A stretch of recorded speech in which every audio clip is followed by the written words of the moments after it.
Hey, what is going on, everyone? It's SHSL Blaze, the ultimate commentator, the one and only, the ultimate commentator on this mic right now. And yes, we are here with another Ill Mind of Blaze. Now, before I jump into the Ill Mind of Blaze, let me go ahead and talk a little bit. I got to plug some stuff in before we jump in, ladies and gentlemen. For all the new people, if you don't know what an Ill Mind of Blaze is, it is a solo man podcast, I like to call it, completely unedited, in your face, completely raw. Like Gordon Ramsay would say, raw. The only thing I edit for these videos is the actual on-screen visuals if you're watching this on YouTube. And I like to also put this on other platforms because I know a lot of people like to listen to these on the go. And YouTube is not the best app to watch things on the go. It really sucks because you have to have your phone screen up at all times. You can't put your phone on sleep. I like putting my phone on sleep, but YouTube app won't let you do that on iPhone for some reason. I don't know if it does on Android or not. But I've also uploaded this on SoundCloud. Go ahead and check that out. It should be in the description or in the comment section down below.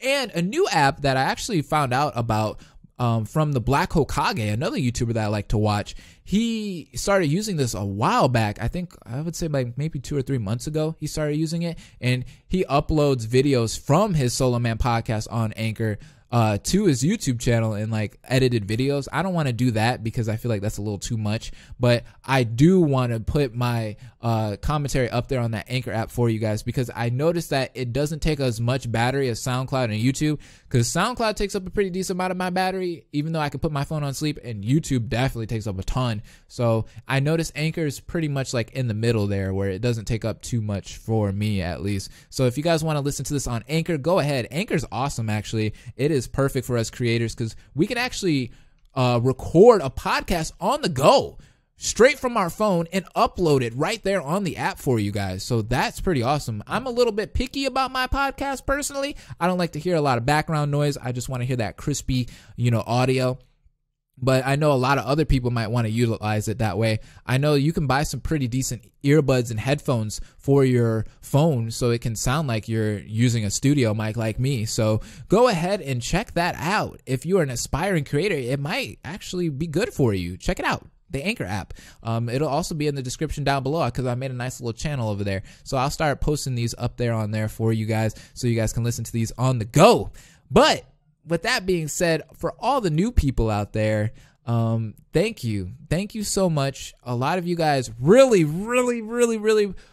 pushed hard on that last video, and we got over 1,000 views on it. Now, I just want to remind everyone, these are just opinionated thoughts videos. The only reason why I do these videos is because some of these are questions that people they already asked me on Twitch and such like that. Like they'll ask me like, how do you feel about the Switch, selling poorly or something like that? And I'll say it on Twitch, but I can only usually talk about that for a good like 10 minutes. I can't really go into a full rant because other people are answering questions or asking questions and such, and I have to like stop. So I made this series so I can just sit here and talk to you guys fully for a good however long I want to talk. I'm talking, what has it been, like 3 minutes so far? So I can talk as long as I freaking want with you guys and just rant about a particular subject. And we are going to get into today's subject, by the way. I think we're done with all the plugging. We're 3 minutes in. The plugs, people are probably like, boy, just get into the damn video. That's what we came for. We didn't come for all this talking. We didn't come for all this commentary. I mean, you kind of did, but you didn't really at the same time. You guys were kind of like, hey, I like just hearing Blaze's voice. I don't know if you're watching me, if you're listening to this before you sleep, I really appreciate you. In the bathroom, if you boo-booing, thank you so much. Anyway, let's get into today's topic. It is Persona Q2.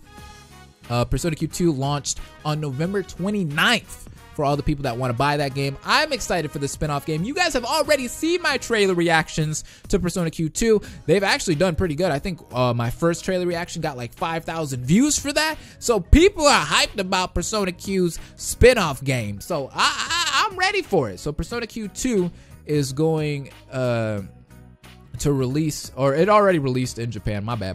I'm tripping. I said it was November 29th. I told you guys these are unedited. One take. One take, baby. So basically they're saying that Persona Q2 had a sales disaster right now for this first week. So it's already been out for a full complete week. So they're already throwing out those sales figures for the first week. So it basically sold about 60% of the original game sales. Let's go ahead and see what the original game sales were in Japan. How much did it sell in the first week? It looks like Persona Q1 shifted about 186,856 copies on its opening week, which is a ton. And Persona Q2 has only shipped out 79,747, which is 107,000 fewer copies than the original, which a lot of people are very worried about, and a lot of Persona fans especially are worried about this because they're like, oh my god, Atlus hasn't said anything about this coming to the West yet, so does this mean we're not going to get this in the West? No, hold on, calm down. First of all, Persona 3 and 5 Dancing did horribly in Japan, but they still came out with the games anyway. And number two, one of the factors that I had to go ahead and say, this is why I really mainly made this video, is this game is coming out on the 3DS's the end of its life cycle. Like, the 3DS is dead, guys. We're done with the 3DS. Like, people have moved on to the Switch. And for this game to sell 79,000 on its first week on a console that's dead, it's pretty gosh darn good. Like, Luigi's Mansion Remake came out on 3DS on in October, and it hasn't even come close to the opening sales that Persona Q2 has done. So it's actually doing fairly well out here. Persona Q2 is selling pretty decent for a game that came out on a console that's been out for freaking centuries, for a fucking decade at this point. Like, shit, how long has the 3DS been out? Since like 06 or something like that? 09? Like, it's it's an old ass console. We need to move on to something bigger and better, which is the Switch. Now, a lot of people are talking about Atlus needed to make this game on the Switch. I kind of disagree with that. Persona Q is kind of a game that needs to be on the 3DS, like the Etrian Odyssey style games. Apparently, Atlus wants to make an Etrian Odyssey game on the Switch in the future, but for right now, until they find like a good formula for that, they need to stick to the old formula, right? So Persona Q2 is using the old Etrian Odyssey formula, which utilizes the two screens that the 3DS does have on the console. So the bottom screen is the map screen, and I love the Etrian Odyssey games because of the map screen. The map screen allows you to draw in the walls of the map. You can put icons down of like a shortcut that you ran into, a doorway, a hidden item, enemies, things like that you can mark on the map. It gives you full I can't talk right now. Customability. I'm gonna say that. It's not even a word, but we're gonna say customability. It gives you full customability to do whatever the freak you want with the map, and I think that's the best part about Persona Q and Etrian Odyssey. Very awesome. So they haven't really found a good way to do that on Switch. I don't know how it would translate on Switch without the dual screens. I don't know if you'd have to take the Switch out, if it had to be in handheld mode. Like, they'd have to figure it out. It wouldn't work the same. Maybe you use the Joy-Cons, and I don't know. They'd have to figure out how that could translate well on the Switch. But until they actually have a formula for that, it's best to play it safe, and that's what they did. They played it safe, and Persona Q2 is on the 3DS, and it's utilizing the old formula of the Etrian Odyssey games, which was a good move in my opinion. If they would have rushed it and, you know, came out with like some weird funky formula that we're not used to, it probably wouldn't have even sold 79,000 copies. So I give Atlus the benefit of the doubt there. And also, for the people saying that this is a sales disaster, I want to go ahead and say you can't really compare this to Persona Q1. I don't think this article is fair comparing it to Persona Q1, because Persona Q1 came out in the middle of the 3DS's life cycle when it was doing actually fairly well. Persona Q launched when the Wii U was around. Like, literally, the Wii U wasn't getting any games. The 3DS was thriving, literally thriving in sales at this time. Games were coming out left and right. Wii U was just like a dead console, I guess you could say at that point, and it wasn't doing anything. It was getting games like Tokyo Mirage Sessions and fucking Donkey Kong Tropical Freeze, which aren't bad games, by the way, but they weren't system sellers. Like, a system seller is like a Legend of Zelda game or a 3D Mario game or something like that. And we're not talking about Mario 3D Land, bruh. We're talking about like Mario Odyssey 3D Mario. So it didn't have any system sellers. So the Wii U was kind of a DOA, dead on arrival. A dead on arrival. So yeah, Persona Q came out at a good time, so that's why it sold fairly well, because if you were a Nintendo fan at that time, you were loving the 3DS. The 3DS was all you had, bro. Like, that's all I had was my 3DS and my PS4, and I was good, bro. I didn't even have a Vita at that time.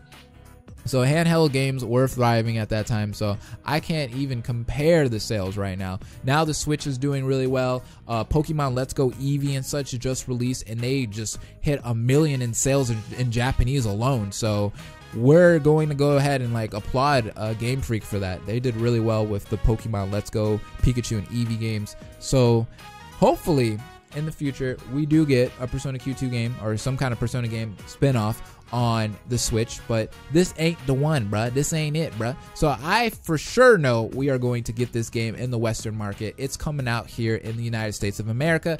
Do not even worry about that, and it's also coming out in Europe, ladies and gentlemen. So don't even worry about that. The only thing that I don't like about the 3DS that kind of sucks is when they come out with games like this, especially when they make them Japanese only, you can't play it.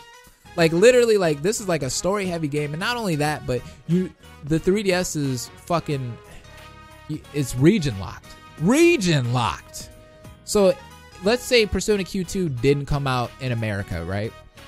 And it was Japanese exclusive, and they ended up coming out with some kind of English patch for it, right? I'd have to go out and freaking buy a Japanese 3DS with a Japanese capture card inside of it to do streams for it, and that would suck, dude, just to play the game. And I don't want to do all that. I mean, technically you could use Citra, cough cough. I'm not gonna, support that, but you could use Citra if you wanted to and make it a little easier on yourself. And I've seen some people doing that right now with the games, but we're not gonna talk about who. But I know who you are out there because I've been watching your streams, by the way. I just wanted to see how the game was. I did spoil myself on the game. I have been watching a couple people play Persona Q2 recently, and of course I couldn't understand what the fuck was going on, but the music was amazing, guys. So I can already tell this is going to be a good spin-off game. It's not going to be like Persona 3 and 5 because I did not like those games whatsoever. So I can tell I'm going to like Persona Q2. It's going to give me the just the right amount of fan service that your boy needs for Persona. So I really cannot wait for these games. Like I said, do not be worried. I saw all the people on Twitter getting worried about this. Don't be worried about these games. They're gonna do well here in America, and we're gonna get a release date probably for next year, probably summertime. I would say maybe earliest spring, and if they say spring, probably April or May. But I would see this game coming out in April, May, June, or July. I don't see it any later than that. So hopefully we get these games soon. I'm going to be excited when they come out.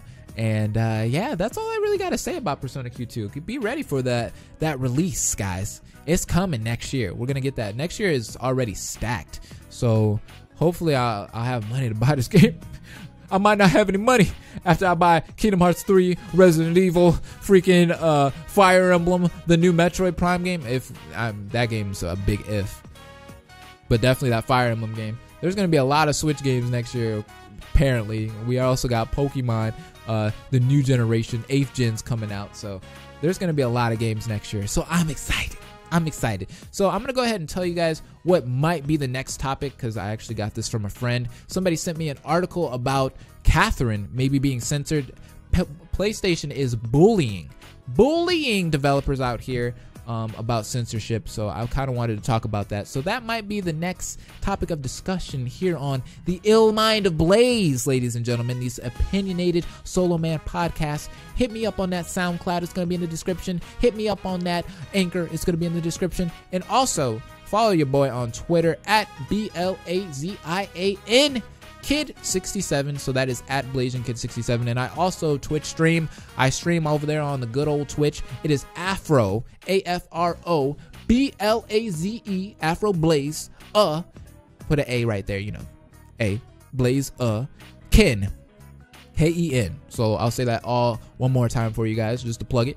AFRO BLAZE AKEN. Afro Blaziken over there on Twitch. I'm actually going to be playing the original Persona 1 game. If you guys want to check that out, it's going to be completely blind over there, so we're going to have a blind playthrough. I don't upload those playthroughs over here on YouTube for the purpose of I don't want my YouTube flooded with just a bunch of Twitch VODs, I don't like that. So yeah, it's probably going to be more flooded with videos like this. So I like these videos a little bit better. So these are the videos you're going to be getting over here along with my reactions and such. So if you like that kind of stuff, you will love this channel. And I really appreciate you guys out there. Have an amazing day. Thank you for watching this episode of Ill Mind of Blaze. And I will see you in the next one. Have an amazing day. Deuces. Hope will never die. The exchange is real, no movie. No, my cuts came to kill. Go Bruce Lee. Process with the same appeal, the same ordeal. In case you rappers play the deal. David, you ain't it. Can play with these fools, so I won't entertain it. And flip gravity, now my haters have fainted. The picture I've painted, there's one way to frame it. My rep, you can't stain it. These are